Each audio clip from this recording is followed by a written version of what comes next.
Hey, what's up, everybody? This is Armon Adibi with ArmonAdibi.com, and today we're going to talk about some injuries I've experienced in the past, some injuries I'm still dealing with, and I'm talking about these subjects because when I had these injuries, I would look online and there was nothing about it, with bodybuilders. It was, we talk about normal people or, older people, but it wouldn't talk about young bodybuilders, realistically what to expect in their healing process and all that. So we're in 2015. Excuse me. In 2011, I was prepping for nationals in Miami. My shoulders have always been my strong point. I work them once every 2 to 3 weeks.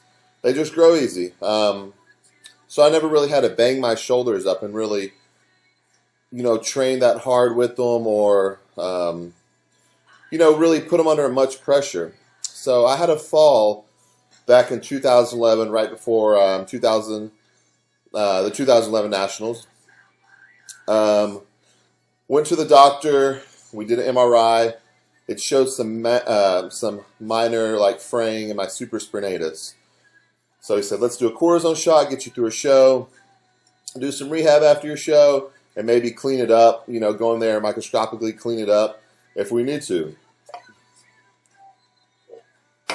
So, did my rehab. I knew my body, so I'm like, I don't think this injury is going to just heal on itself. Did my rehab though anyways, took off from the gym, lost size. I was okay with it. I was a little more comfortable at a smaller weight. So go back to the surgeon eventually. It's not working out, so we're going to have to go in there and do surgery. It sucked, but he told me I'd be out about 6 weeks, do a little bit of rehab, and be back in the gym. I was fine with that.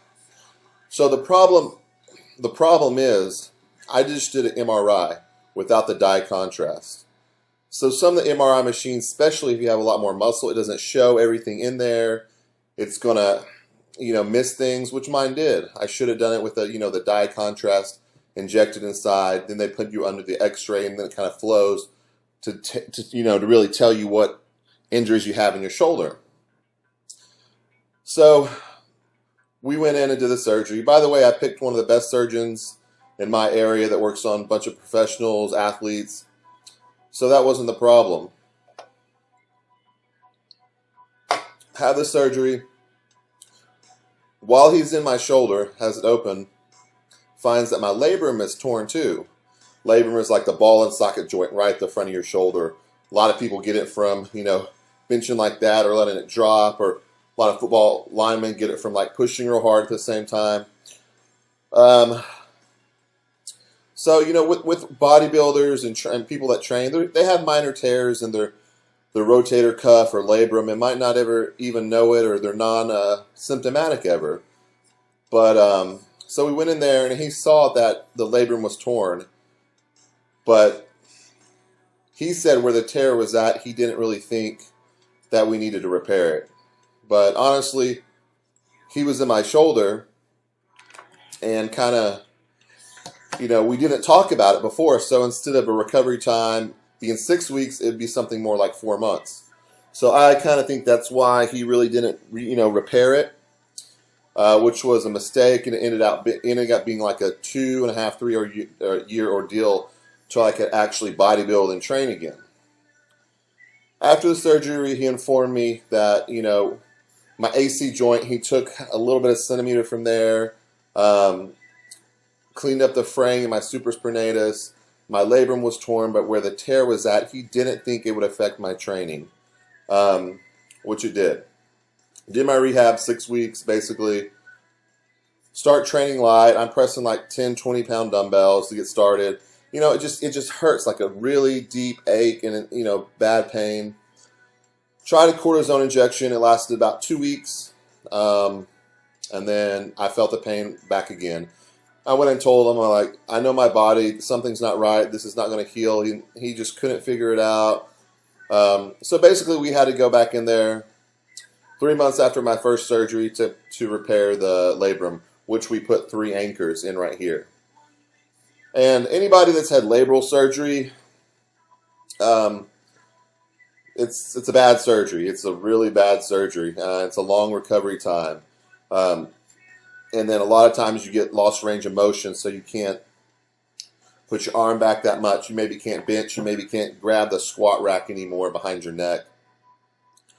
That wasn't my problem. My problem was it was just injured. And so I did my physical therapy. It was like 4 months.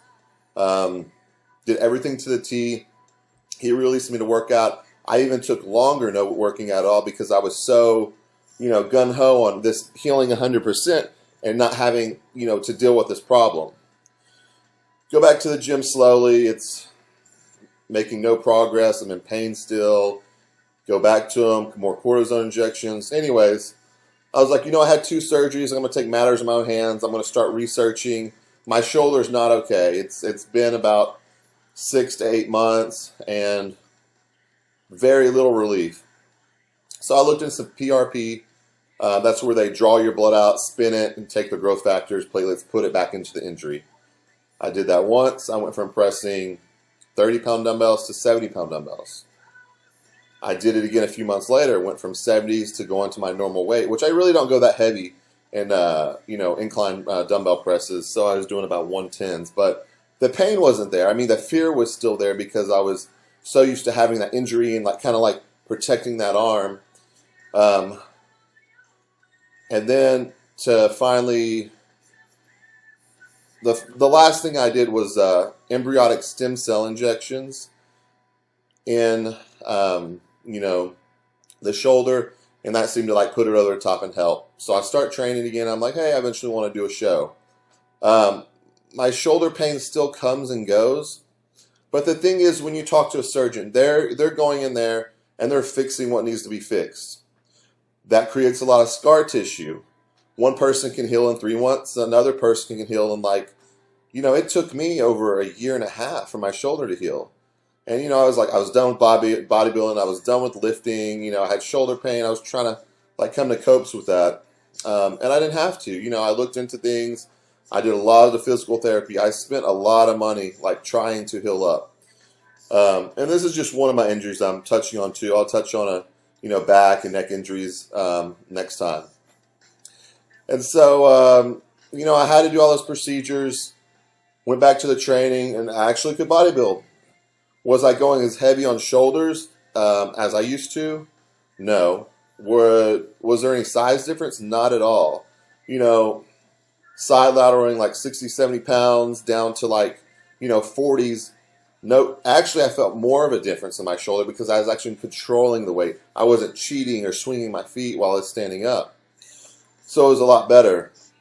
But people that have these shoulder surgeries, I was just so frustrated that I couldn't find out anything on the internet. I couldn't get any answers. Why am I still hurting? I even did another MRIs, and it showed that the shoulder was fixed, everything was good, but it was just really frustrating. So if you're one of those people, and to not get to that point, I hurt my shoulder falling, but I've had a lot of clients and friends hurt their shoulders. Heavy bench pressing. Some people can bench, some people can't. I've never been a big bencher. In high school, I used to get up there, but my shoulders are pretty wide, so I come down with a bar like that. I feel it all in my shoulders. I don't feel it in my chest, whether I do a narrow squeeze. So I use once I switched to all hammer strength, my chest grew like no other, 4 times the size it was, honestly.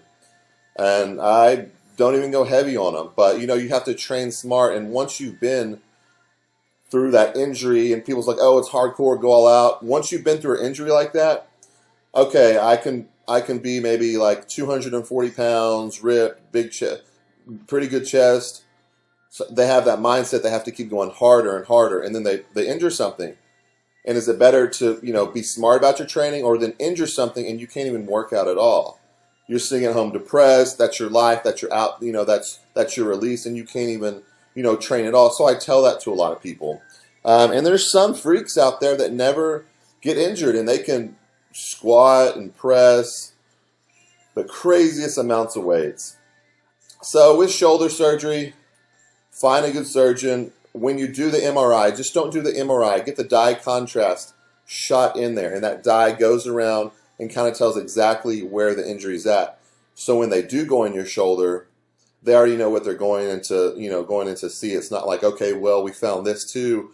We don't know if we're going to operate it, because we can't say, hey, wake up out of your anesthesia. Let's ask you if you want to repair this too. So if I didn't do those PRPs and physical therapy and stem cell, my shoulder would not have been okay. This is a sport people get injured a lot. You're gonna get injured. You're pressing heavy weights. When you diet down, and get to a certain body fat percentage, you're so dry. Then you're even more prone to injury. Then your joints and ligaments are getting worn out even more. This is Armon Adibi with ArmonAdibi.com. Have any questions, comments, wanting any future videos, subscribe to me, email me on my site. If you have any questions about, some shoulder stuff, put it in the link box. I try to get as much as possible.